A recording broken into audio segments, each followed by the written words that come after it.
All right, well, welcome to number 3, limiting beliefs that we don't want to take into next year. And this limiting belief is, what if I fail? We already looked at, I don't feel ready enough, and we've already looked at, I'm not good enough. Now, what happens if we fail? Now, I want to give you some comfort, because here's the secret. We all fail, and we're all going to continue to fail.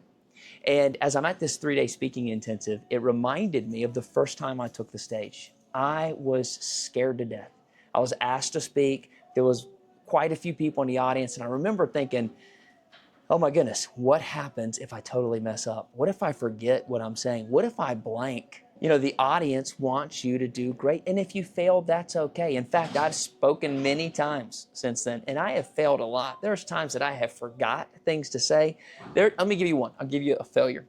I did a wedding for a really, really good friend of mine. Love this couple. And we start getting into the ceremony, and everybody stands up as the bride's coming in, and they come up, and I forget to seat everybody. I forget. I dismiss the father of the bride, and everybody's standing up, and we're in this outside venue, and it's beautiful, and everyone's standing. And my wife and the photographer, who's a friend of mine, are in the back, and they're going like this. I think, oh, wow, I'm talking too loud. So I soften my voice, and I speed up, because they just continue to do that. That's a moment. It's a moment of failure on my part. It's funny, because I was talking to a pastor the other day, and he's like, oh, man, yeah, I've done that too. Everybody fails. Everybody fails. But somebody came up to me afterwards and go, man, that was a great service. That was a great service, and thank you for sharing that. Really, what I want you to understand in that story is that you're going to fail. You're going to mess up. It's okay. It's not the end of the world. It's a learning experience. And when you stack enough failures, think of how much you're going to learn.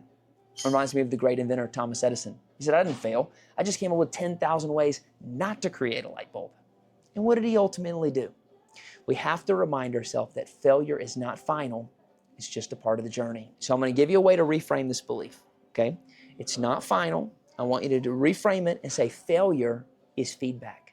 Failure is just feedback. Am I doing the right thing? Do I need to do something different? What changes do I need to make?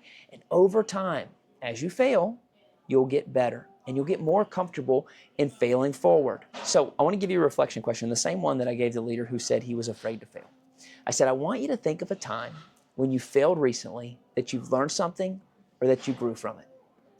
He gave me this beautiful example of how he took on a new position, and he just did very horrible at it, but it taught him so much of what he needed for his next position. I'm sure you have a story like that. I'm sure you're thinking about something that you failed at. I want to encourage you to write that out and to remember that as you go chase your next lesson. And then I want you to do this. I want you to identify one risk that you're willing to take this year. With what you want to achieve, with what you desire, with your goal, I want you to think of one risk that you're willing to take. And I want you to be okay with failing at it. And then make that commitment and go do it. Because those limiting beliefs, well, they can't stay. I want you to replace them. I want you to reframe them. And I want you to get started. I hope this series has helped. I've had a blast over the last 3 days, just starting my day, having a conversation with you. I look forward to seeing all that you're going to do. You have what it takes. You've got great potential, and the people around you need it. I'll see you soon.